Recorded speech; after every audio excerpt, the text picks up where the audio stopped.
You fell into it again, the same sin, the one you made Tawbah for last month, or 6 months ago, or every Ramadan. And the thought that keeps coming back is, at what point does Allah stop accepting this? At what point have you gone back too many times? That thought, the one that says your Tawbah has an expiry date, is one of the most damaging ideas a Muslim can carry. And I want to address it directly today, because the answer Islam gives is not what most people expect. It's more generous, more honest, and it requires something specific from you that has nothing to do with how many times you have fallen. If this kind of content is useful to you, subscribe now. It genuinely helps me keep making it, and you won't miss what's coming next. Now let's get into it. There's a cycle a lot of people know, but don't really talk about. It starts with a mistake, right? A sin. Then comes the guilt, the regret, the feeling that you need to fix this. So you make Tawbah. You mean it. You resolve not to go back. And for a while, you hold on, but then you fall again. And this time the shame feels even heavier, because now it's not just the sin, it's the fact that you said you wouldn't return to it. So the cycle repeats. Sin, regret, Tawbah, resolve, fall. But each time, the shame gets deeper. And over time, a very specific thought starts to settle in. What's the point? My Tawbah doesn't even count anymore. I keep going back, so maybe it's too late for me. And a lot of people quietly drift because of this. Not because they stopped caring, but because shame convinced them that they were beyond returning. So it raises a very important question. Does Islam actually place a limit on how many times a person can make Tawbah for the same sin? Now let me answer the question directly first, before anything else. Does Allah stop accepting Tawbah because you have made it for the same sin too many times? No, there's no limit. Allah says in Surah Az-Zumar, that's Surah number 39, Ayah 53, "Say, O my servants who have transgressed against themselves, do not despair of the mercy of Allah. Indeed, Allah forgives all sins." And the Prophet ﷺ said in a hadith Qudsi, Allah says, "O son of Adam, as long as you call upon me and put your hope in me, I will forgive you for what you've done, and I will not mind. O son of Adam, if your sins were to reach the clouds in the sky, and then you asked me for forgiveness, I would forgive you." This isn't a soft encouragement. This is Allah describing himself, his actual attribute, his actual response to someone who keeps coming back. That door doesn't close. To understand this properly, we need to go back to how the scholars actually define Tawbah. Okay, they mention 3 core conditions. First, you stop the sin. You don't continue while asking for forgiveness. Second is genuine remorse. You feel regret for what you did. And third, a firm resolve not to return. At that moment, in your heart, you truly intend to leave it. And if the sin involved someone else's rights, then there's a 4th element, which is making it right with them. Now, here's the part that many people misunderstand. That 3rd condition, the resolve not to return. It doesn't mean you're guaranteeing that you'll never fall again. It means that at the time of making Tawbah, you are sincere. And Allah knows the state of your heart in that moment. So if you fall again later, that doesn't somehow cancel the previous Tawbah. It doesn't mean it didn't count, right?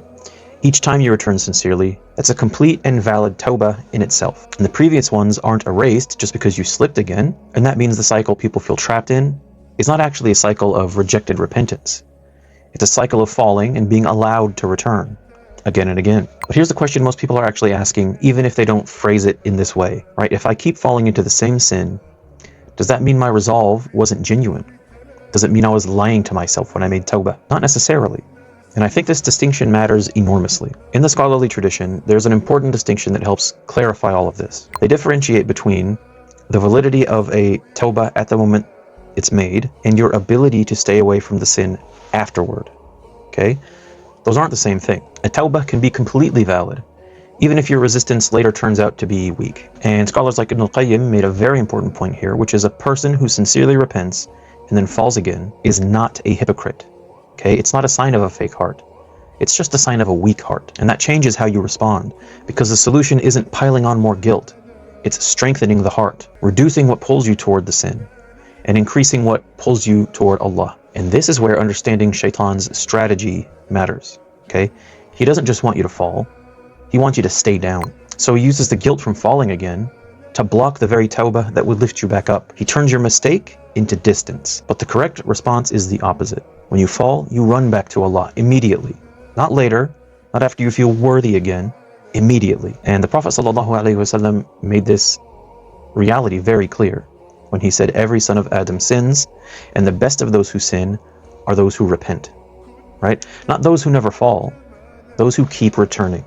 It's ongoing, and that shifts the entire way you should see your struggle. Now, there's a deeper layer to this that often goes unnoticed. And it has to do with identity. Because when someone struggles with a repeated sin, over time they start to see themselves through it, right? This is just who I am.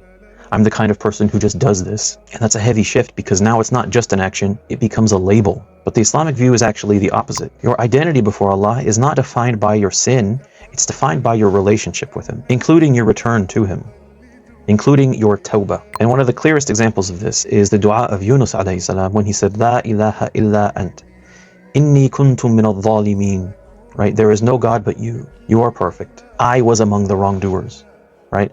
Notice, he didn't present a plan, he didn't make conditions, he didn't wait until he felt fully ready, right? He simply turned, honestly, directly, and Allah responded immediately. That's the model.